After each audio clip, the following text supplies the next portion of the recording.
दोस्तों स्वागत है आपका हमारे YouTube चैनल में।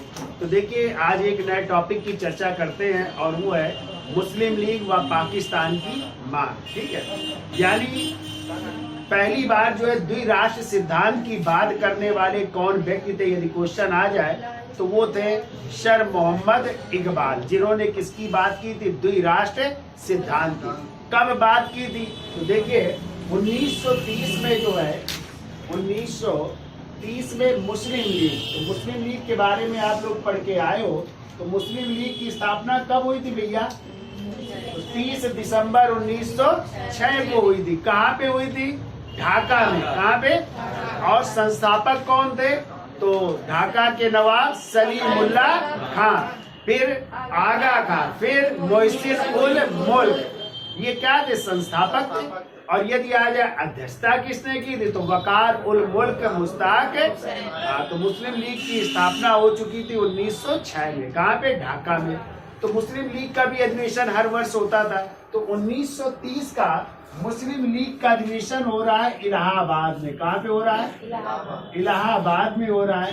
और इस मुस्लिम लीग की अधिवेशन की अध्यक्षता कर रहे सर मोहम्मद इकबाल।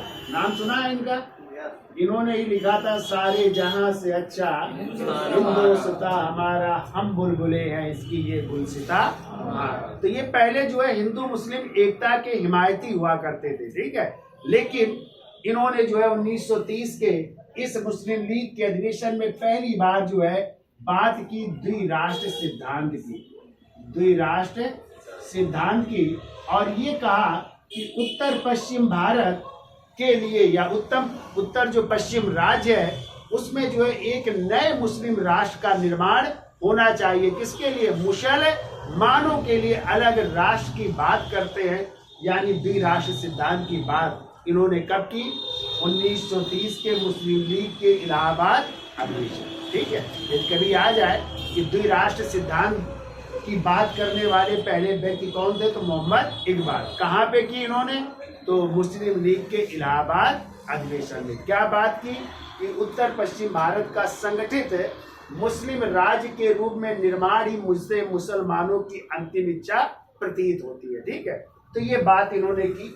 फिर आगे चल करके 1933 से 1935 के बीच जो है कैम्ब्रिज विश्वविद्यालय, और आप लोगों ने पढ़ा होगा कैम्ब्रिज विश्वविद्यालय कहाँ पे है, लंदन में, ब्रिटेन में। तो कैम्ब्रिज विश्वविद्यालय के छात्र थे और उन छात्रों का नाम था, एक का नाम था चौधरी रहमत अली, और दूसरे इन्हीं के दोस्त थे जिनका नाम था असलम। ठीक है, असलम था। तो इन्होंने क्या किया, जब वहां पे पढ़ाई कर रहे थे तो इन्होंने जो है एक पर्चा जारी किया, और उस पर्चे का शीर्षक था, पर्चा मतलब पंपलेट है, पंपलेट जारी किया। और इस पंपलेट का जो शीर्षक था, उस शीर्षक का नाम था नाउ आर नेवर। क्या नाम था, नाउ आर नेवर, यानी अभी नहीं तो कभी नहीं। तो now or never, are we to perish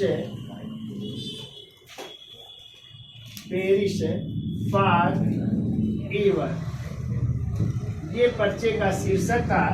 ठीक है, और इसी में जो है उन्होंने बात की थी किसकी, एक अलग जो है मुस्लिम राष्ट्र की बात की थी, और वो मुस्लिम राष्ट्र था पाकिस्तान। ठीक है, किसकी बात की थी, पाकिस्तान की बात की थी। और इस परिकल्पित पाकिस्तान में उन्होंने कहा था, पी से जो है कौन सा, पंजाब है।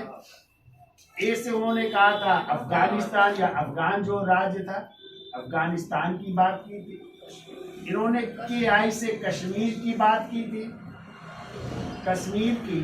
और यस से इन्होंने बात की थी सिंध की, जिसकी, सिंध की। और तान का मतलब बलूचिस्तान की बात की थी, बलूचिस्तान।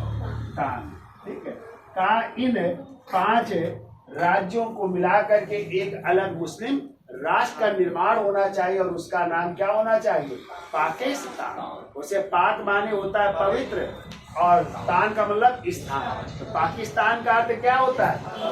पाकिस्तान का अर्थ होता है पवित्र स्थान होता है। क्या होता है? पवित्र स्थान होता है। ठीक है, तो कभी आ जाए पाकिस्तान की परिकल्पना किसने की?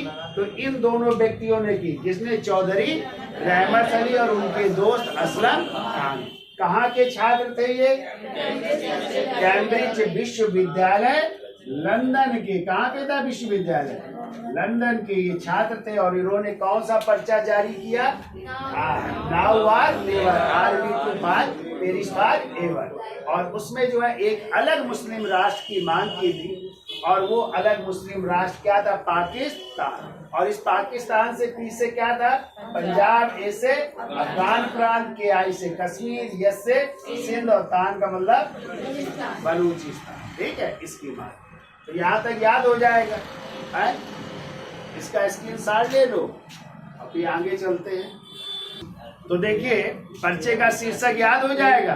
Now or never are to life perish forever. ये याद रखिएगा। अब देखो मुस्लिम लीग का अधिवेशन हो रहा है 23 मार्च 1940 को। मुस्लिम लीग का अधिवेशन हो रहा है लाहौर में। कहाँ पे हो रहा है? लाहौर में हो रहा है। और इस अधिवेशन की अध्यक्षता कर रहे हैं मोहम्मद अली जिन्ना कर रहे हैं। ठीक है, मोहम्मद अली जिन्ना।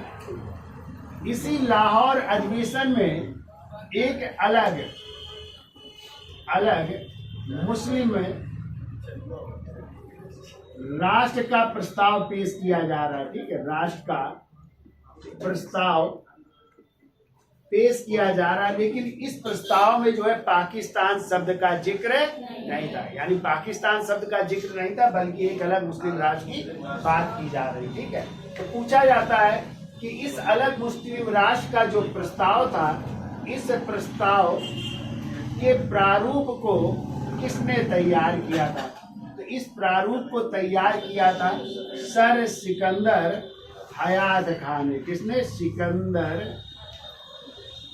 हयात खान ने जो है इस प्रारूप को तैयार किया था। ठीक है, लेकिन जब आ जाए इस प्रारूप को प्रस्तुत किसने किया था? तो इसको प्रस्तुत किया था फजलुल हक ने। जो है फजलुल हक ने इस प्रस्ताव को क्या किया? प्रस्तुत किया। यदि आ जाए इस प्रस्ताव का समर्थन किसने किया? तो इसका समर्थन किया था खली कुजम्मा ने। किसने? खली कुजम्मा। याद हो जाएगा। तो इन्होंने इसका क्या किया था? समर्थन किया था। ठीक है, तो ये अलग मुस्लिम राष्ट्र का प्रारूप है किसने तैयार किया? सिकंदर हयात खान ने। प्रस्तुत किसने किया? फजलुल हक ने। और इसका समर्थन किसने किया? खली कुजम्मा ने। कहाँ पे? लाहौर में। ठीक है, लेकिन इसमें जो है मुस्लिम राष्ट्र की तो बात थी, लेकिन पाकिस्तान शब्द का जिक्र नहीं था। ठीक है, ये याद रखिएगा आप लोग जो है। अब देखो इस प्रस्ताव की स्मृति में, जो ये प्रस्ताव पारित हुआ था, इसी की स्मृति में 23 मार्च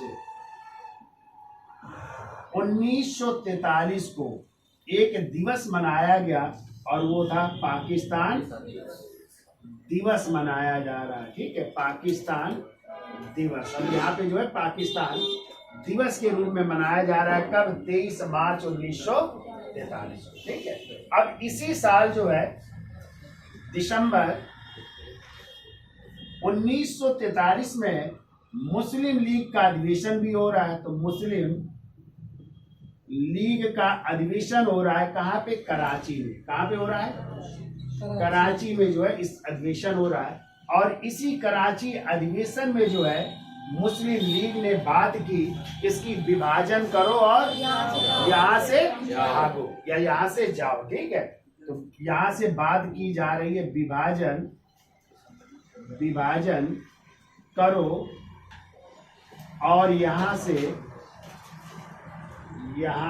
जाओ। तो यदि आ जाए कहाँ पे मुस्लिम लीग ने मांग की कि विभाजन करो और यहाँ से जाओ, तो वो था जो है दिसंबर 1943 में। मुस्लिम लीग का कौन सा अधिवेशन?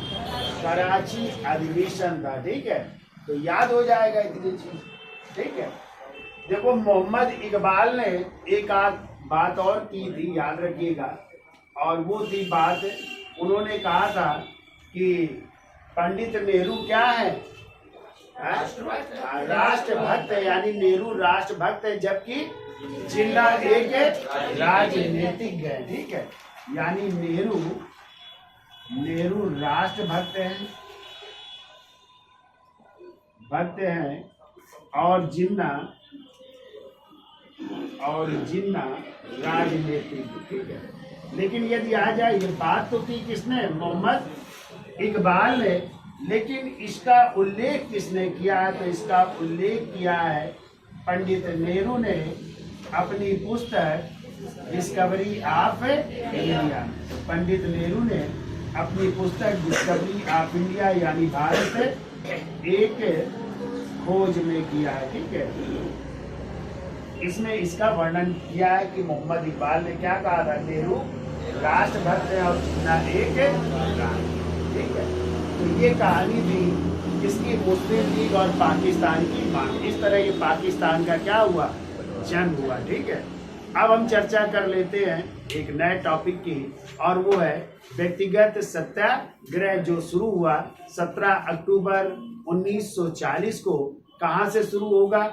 तो महाराष्ट्र में एक आश्रम था जो आचार्य विनोबा भावे ने बनाया था, और उस आश्रम का नाम था, क्या नाम था उस आश्रम का?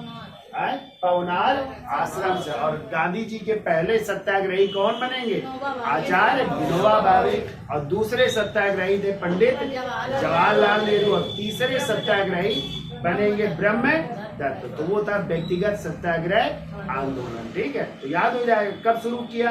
17 अक्टूबर 1940। कहाँ से? पवनार आश्रम, महाराष्ट्र से। तो गांधी जी के पहले सत्याग्रही कौन बने? आचार्य विनोबा भावे, जो आगे चल करके एक आंदोलन शुरू करेंगे, और वही आंदोलन होगा कौन सा? आचार्य विनोबा भावे का कौन सा आंदोलन था? नहीं पता है? उन्होंने भूदान आंदोलन चलाया था। कौन सा आंदोलन? हाँ, कहाँ पे शुरू किया था? आंध्र प्रदेश के पोचमपल्ली गांव से शुरू किया था 1953 में, ठीक है, जब स्वतंत्र हो जाएगा भारत। तो वही तो ये पहले सत्याग्रही बने थे। जब ये गिरफ्तार हो जाएंगे तो दूसरे सत्याग्रही कौन बनेंगे? पंडित जवाहरलाल। और जब वो भी गिरफ्तार हो जाएंगे तो तीसरे सत्याग्रही बनेंगे ब्रह्म दत्त। तो वो था गांधी जी का व्यक्तिगत सत्याग्रह आंदोलन, ठीक है। तो उसकी चर्चा कर लेते हैं। तो धन्यवाद।